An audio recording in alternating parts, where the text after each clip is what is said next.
Alex Eala just arrived at the 2026 Miami Open, and the 390 ranking points she built here last year are already expiring. Not tomorrow, not after her first match. Right now, while the crowds gather and the cameras roll, the 52-week rolling system is quietly erasing a quarter of everything she's built. The Queen has arrived. The clock is already running. This is not a story about a viral moment. This is a story about what Alexandra Eala actually has to do, and what happens if she doesn't. Eala, it's been quite a thrill ride for her this last year as well. She had some great results coming from a wildcard position as well. So the math nobody is celebrating tournament director James Blake has already confirmed it. Eala gets center court at the 2026 Miami Open, no matter what the seeding says. The Filipino diaspora fills stadiums. Broadcast numbers spike when Eala plays and collapse when she leaves. In Melbourne and Abu Dhabi, fans were literally squeezed into secondary venues that couldn't hold the demand. Blake's answer for Miami was simple. Put Eala on the biggest court available every single match. But there's one number James Blake cannot solve with a court assignment, and that number is 390. As of March 16, 2026, Alexandra Eala sits at world number 29 with 1,525 ranking points, a career high. Of those 1,525 points, exactly 390 were earned at this tournament 1 year ago. That's roughly 25% of her entire ranking. The moment the 2026 Miami Open draw opened, those points began disappearing. Without replacing them, her base drops to 1,145. And according to the projections, that's enough to push her back to somewhere between number 50 and number 60. The Queen framing sells tickets. The math does not care. I think we're going to need them to be on center court because they have so many fans worldwide. And where the legend was born. To really understand what Miami 2026 means, you have to go back to what Miami 2025 actually was. Alexandra Eala walked into that tournament as a 19-year-old wildcard ranked number 140. No seeding, no protection, no realistic path past the first week. What followed had never been done by a Filipino player in the Open era. Eala became the first wildcard in WTA history to defeat 3 major champions in straight sets at the same event. Not 1, 3. Jelena Ostapenko, the 2017 French Open champion, fell 7-6, 7-5. The Filipino crowd in the arena that day completely transformed the atmosphere of the tournament. Then Madison Keys, the 2025 Australian Open champion, went down in straight sets to Eala's defensive baseline game. And then came the match that changed everything. Quarterfinals, 5-time Grand Slam winner, world number 2 at the time, Iga Swiatek walked off that court having lost 6-2, 7-5 to a 19-year-old wildcard who had been training at the Rafa Nadal Academy since she was 13 years old.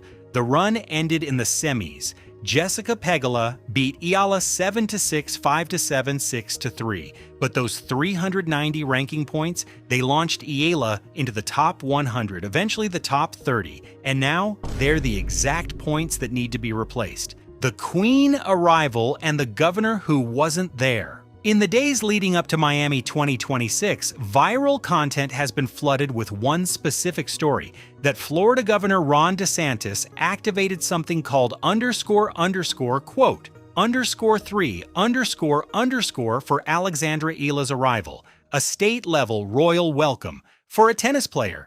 Here's where the facts actually matter. The documentation used for this script is clear. Those claims have not been confirmed by any traditional media outlet or official government source.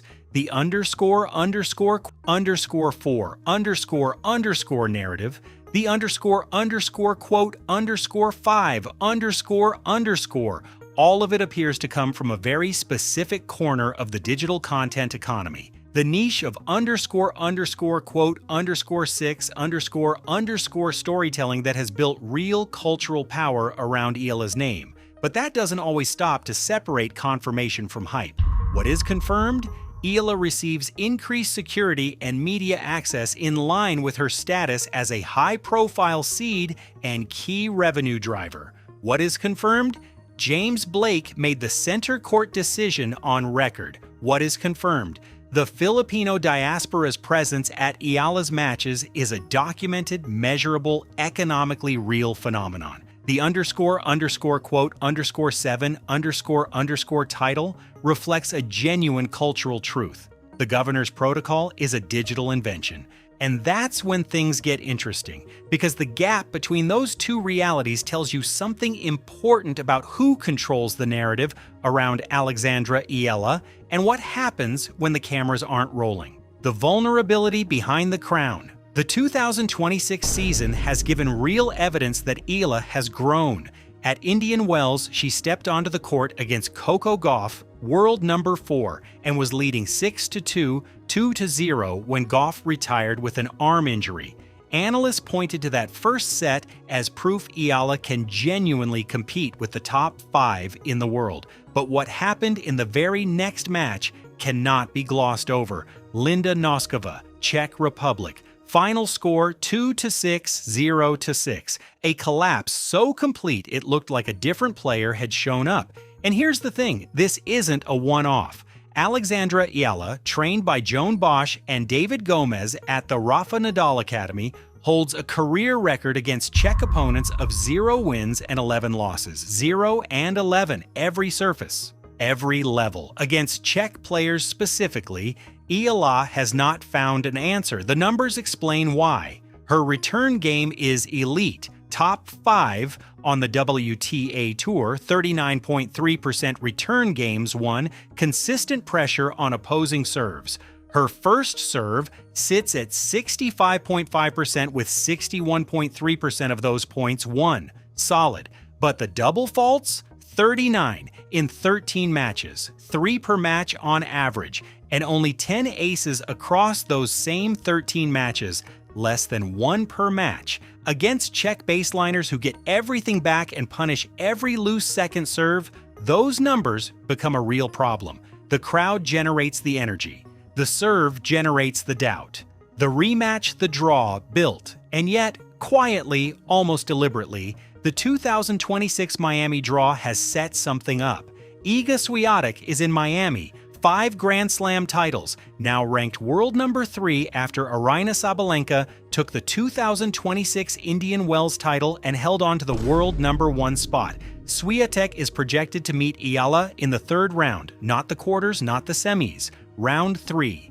In 2025, Eala stunned her 6-2, 7-5 in the quarterfinals. The revenge narrative practically writes itself. But a 3rd round collision changes the math considerably. Swiatek gets there earlier, with more urgency and 12 months of studying that 6-2, 7-5 loss. Eala gets there still finding her rhythm, with 390 points already gone and the ranking clock ticking. The left-handed angles, the heavy topspin, the early take baseline aggression that Eala built at the Nadal Academy. Those tools worked against Swiatek once. Whether they hold against a player who has had a full year to find the counter, that's the question Miami 2026 doesn't have an answer to yet. Meanwhile, João Fonseca, the other name James Blake confirmed for Stadium Court priority, shares the marquee. Broadcast partners watched viewership drop noticeably after Eala's round of 16 exit at Indian Wells. The commercial infrastructure of the 2026 Sunshine Swing has been quietly reorganized around these two players. Miami needs Eala in the late rounds. The tournament economy depends on it. What $1,745,329 cannot buy. By March 16, 2026, Alexandra Eala's career prize money stands at $1,745,329. Nike, Adidas, Philippine Sports Writers Association Athlete of the Year, public praise from Martina Navratilova and Maria Sharapova, a fan base that physically overwhelmed the logistics of 2 separate international tournaments and forced organizers to rethink how they schedule her matches. Eala has spoken about taking so much pride in being Filipino, in being a pioneer for a country that doesn't have a massive domestic tennis infrastructure. That cultural weight is not just symbolic. It shows up in ticket sales, in broadcast ratings, in the decisions tournament directors make weeks before the first ball is struck. But none of that replaces a ranking point. The 2026 Miami Open runs from March 17th to March 29th. Eala is seeded number 31 or number 32. The first round bye is guaranteed. What isn't guaranteed? Those 390 points. What isn't guaranteed? The Swiatek rematch going her way a second time. What isn't guaranteed? The ranking position that makes the rest of this story possible in the first place. Clay season starts April 6th in Linz, Austria. The French Open is ahead. A path to the top 20 is mathematically within reach. Olympic qualification as the top-ranked Filipino is already confirmed. But first, Miami Hard Rock Stadium, March 2026. A quarter of her ranking already gone before the first serve lands. The question was never really whether Alexandra Eala deserves the queen framing. The crowds, the economics, the historic 2025 run, all of it is real and all of it is documented. The real question is something harder. Can Alexandra Eala defend the miracle that made her one?